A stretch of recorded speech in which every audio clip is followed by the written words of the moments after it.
નમસ્કાર।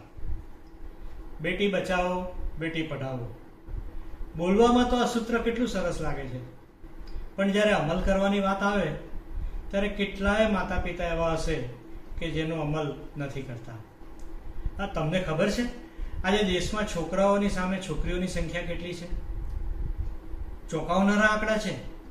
1000 છોકરાએ 943 છોકરીઓ છે। હવે તમે સમજો, સરકાર આટલા બધા અભિયાનો ચલાવે છે, બેટી બચાવો બેટી પઢાઓ, પણ બેટી બચશે તો બેટી પડશે અને બેટી ભણશે તો આગળ આવશે અને દેશનું નામ રોશન કરશે। હજુ પણ કેટલાક પરિવાર એવા છે, રૂઢિચુસ્ત છે કે તેઓ એમ માને છે કે પરિવારને ને કુળને ઉજાડનાર તો દીકરો અને એક દીકરો તો હોવો જ જોઈએ, પરંતુ આ માન્યતામાંથી આપણે બહાર આવવું પડશે। કેટલીય નાની નાની બાળકીઓ કોખમાં જ એનું મરણ થઈ જાય છે અને જે જિંદગી જોઈ શકતી નથી। આજે તમે જુઓ તો દેશમાં કે દુનિયામાં કેટલીય મહિલાઓ પોતાનું નામ જુદા જુદા ક્ષેત્રમાં રોશન કર્યું છે। પછી આપણા દેશની સુનિતા વિલિયમ્સ હોય, કલ્પના ચાવલા હોય, કે પછી જુદા જુદા ક્ષેત્રના બેન્કિંગ ક્ષેત્રમાં, મેડિકલ ક્ષેત્રમાં, જુદા જુદા ક્ષેત્રમાં દીકરીઓએ પોતાનું નામ રોશન કર્યું છે।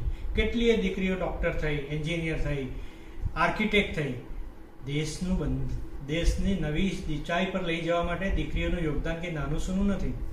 તો બેટી બચાવો બેટી પઢાઓને આગળ ધપાવવા માટે આપણે બધાએ ભેગા થઈને એ સહિયારા પ્રયાસો કરવા જોઈએ અને છોકરા છોકરીના ભેદભાવ મિટાવી બંનેને સરખા તાલીમ શિક્ષણ આપીએ અને બેટી બચશે અને બેટી બચશે તો બેટી ભણશે અને બેટી ભણશે તો દેશ ભણશે અને દેશ ભણશે તો દેશની પ્રગતિ થશે।